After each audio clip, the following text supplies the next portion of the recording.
विधानसभेचं सत्र कालच संपलं. आपण बघितलं की 4 दिवस मराठा समाजाच्या आरक्षणाच्या बाबतीमध्ये, कुणबी सर्टिफिकेटच्या बाबतीमध्ये खूप मोठी चर्चा तर 4 दिवस विधानसभेमध्ये त्या ठिकाणी झाली. अनेक सदस्यांनी त्याच्यामध्ये सहभाग नोंदवला, भाषणं केलीत आणि त्यावर काल मुख्यमंत्री महोदयांनी उत्तर त्या ठिकाणी दिलेलं आहे. अतिशय सकारात्मक उत्तर. मुख्यमंत्र्यांनी सांगितलं आहे की क्युरेटिव्ह पिटिशनच्या माध्यमातून तर आपण पुढे गेलेलोच आहोत. नाताळची सुट्टी असल्यामुळे 2-4 दिवस ते हिअरिंग बंद झालं. त्यानंतर मागासवर्गीय आयोग आपण त्या ठिकाणी नेमलेला आहे. त्याचं काम अतिशय वेगाने चाललेलं आहे. 360 कोटी रुपये त्यांना आपण उपलब्ध करून दिलेले आहेत. मग ते मॅन पॉवर असेल, काही साहित्य असेल, काही सामग्री असेल, त्याच्यासाठी आपण या ठिकाणी देऊ केलेला आहे, दिलेला आहे. आणि मग मला असं वाटतं की या दोन्ही प्रोसिजरच्या माध्यमातून संपूर्ण मराठा समाजाला आपल्याला आरक्षण द्यायचंच आहे. आपण देणार आहोत. मागच्या वेळेला ते देवेंद्रजी असताना दिलेलं होतं, पण ते दुर्दैवाने सरकार बदलल्यामुळे ते टिकू शकलं नाही. हा एक वेगळा भाग आहे. परंतु आता सगळ्या ज्या क्युरीज काढलेल्या त्या माननीय सर्वोच्च न्यायालयाने त्याची परिपूर्णता करून त्या ठिकाणी यावेळेला आरक्षण द्यायचंच आहे. आणि काल माननीय मुख्यमंत्री महोदयांनी हेही सांगितलं की आम्ही दीड महिन्यामध्ये एक स्पेशल सिटिंग, एक अधिवेशन त्या ठिकाणी घेऊन हा मागासवर्गीयाचा रिपोर्ट आला की त्याला आम्ही तात्काळ मान्यता देणार आहोत आणि आरक्षण घोषित करणार आहोत. मला वाटतं सरकार अतिशय सकारात्मक आहे. मुख्यमंत्री महोदय असतील, उपमुख्यमंत्री, संपूर्ण शासनाची भूमिका ही अतिशय पॉझिटिव्ह आहे. अतिशय अंतिम टप्प्यामध्ये आता हे आरक्षण आलेलं आहे.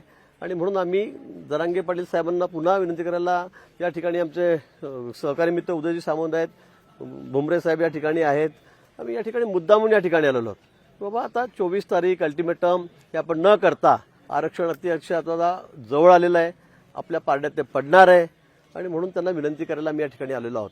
पण तो गेल्यावेळी उपोषणाला बसले असताना आमचे सहकारी मित्र, 2 न्यायाधीश, माजी न्यायाधीश हे या ठिकाणी आलेले होते आणि त्यांनी के लिखित स्वरूपामध्ये त्यांच्याशी ते बोलणं झाल्यानंतर त्यांनी लेखी केलेलं होतं. आणि त्याच्यामध्ये आरक्षण देताना म्हणजे आता आम्ही या नोंदी काढतो आहोत, पण हे नोंदी काढत असताना ज्याचं नाव निघालं त्याचे रक्तमासातले नातेवाईक, रक्तमासातले म्हणजे आपल्याकडे हा नियमच आहे, हा कायदा आहे, हा देशभर आहे की मी आणि माझी पत्नी जर असेल तर पत्नी ही त्यात गृहीत धरली जाते. म्हणजे तिच्या नावाने ओबीसी सर्टिफिकेट मिळत नाही.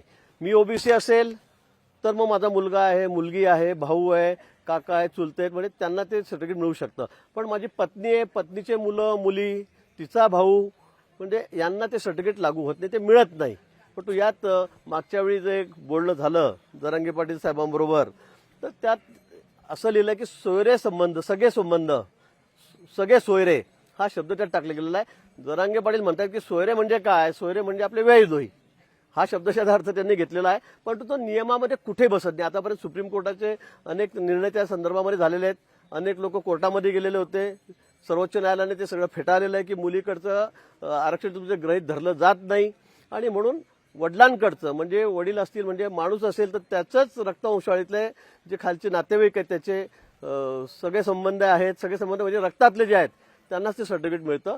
आणि म्हणून या गोष्टीवर थोडा आमचा टाय झालेला आहे की सगळे सोयरे म्हणजे मुलीकडच्या नाही, म्हणजे मला दिलं तर माझ्या पत्नीलाही द्या, तिच्या भावालाही द्या, तिच्या वडिलांनाही द्या. मला वाटतं असं कुठेही कायद्यामध्ये नाहीये. मी त्यांना तेच समजून सांगितलेलं आहे. पण ते लिहिलं गेलेलं आहे.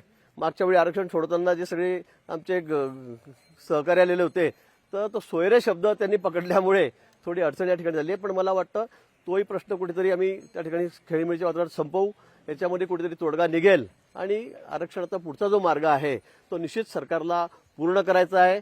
या फार झालं तर मला वाटतं 2 महिने लागणार नाहीत. पण त्या ठिकाणी मग क्युरेटिव्ह पिटिशन असेल किंवा मागासवर्गीय आयोगाच्या माध्यमातून असेल हा प्रश्न मार्गी लागणार आहे.